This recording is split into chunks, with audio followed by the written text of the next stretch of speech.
The city of St. Paul, Minnesota, under a local state of emergency after being targeted by a cyber attack. St. Paul's mayor says hackers breached the city's internet-based information system last week. That prompted city services to unplug from the internet. City services are slowly coming back online, but officials have not indicated if they know who is behind this. The FBI, the Minnesota National Guard, they work to help contain the breach. I think I saw some people misinterpret we had the National Guard out there in an armed capacity. That's not it. These are cyber experts. These are security experts that work for the National Guard. I'm joined now by Lieutenant Colonel Brian Morgan, the Director of Cyber Coordination for the Army National Guard. Sir, thank you for being with me.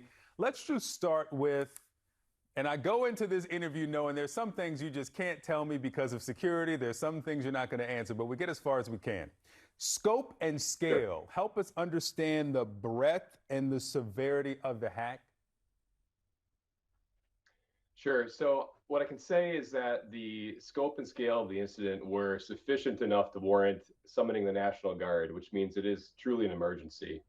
The services that the city relies on largely depend on access to the internet or external entities accessing the city's internet. So when they shut that internet down as a precaution to make sure that the attacker couldn't keep maneuvering within their network, all those services got disconnected.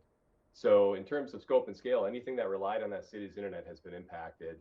And some of those were fairly important. If you want to go to the library and use internet, well, that could be a challenge for you. Some people don't have internet at their home. So, critical is, I guess, from a frame of reference, but fire, 911, those absolutely life critical services, those are still operating as needed. So the hack was discovered a little more than a week ago. Is it clear how long the attackers were in the system? Yeah, so, by the time we were activated, they found the initial entry a few days prior. So what happened was, they discovered the malicious activity, and then they immediately shut down the VPN connection, knowing that this was, a significant event. And at that point, during the discovery process, realized this wasn't an accident, this wasn't a misconfiguration, this was a legitimate attack by a threat actor somewhere in the world on their network. And then that sort of scaled it up to when the FBI gets called in, other state partners get called in, and then eventually, once they realized the recovery effort would take more than their internal capacity to handle, that's when they called the National Guard to assist them with the recovery. And so Governor Walz made it clear that y'all aren't standing around with semi-automatic rifles. That's not your role here. What is the National Guard doing? Yeah, that's a good question. So, typically when we respond to emergencies in most states, they don't think of us as akin to responding to cyber events. They know us for flood. They know us for fire, they know us for civil disturbance, search and rescue, et cetera. But the Guard, when it responds for a cyber capacity, what we really provide are our experience sets and skills. So a National Guard soldier typically works in the community where they serve. So the majority of the responders for this mission actually come from the St. Paul Twin Cities area, working for large companies.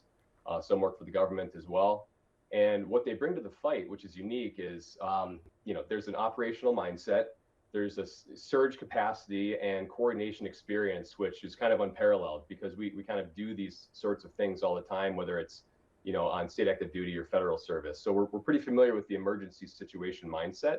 As well, they bring a set of skills and capabilities, which are pretty comprehensive because not in addition to their civilian experience they get from their employers over years of service to them, they also get unique military training, which is pretty darn good, if I might say. And that's all across the country and even in the world. So I think that's the main differentiator we bring. City officials extended this local state of emergency for another 90 days. What's impacted now, and how long do you think it'll take to get back to normal? Yeah, that's a good question. So, the main things that are impacted now are obviously everything I mentioned earlier with external services touching the city. Some of your ability to process, payroll, automated, those kind of things. They reverted using what's called their business continuity plan.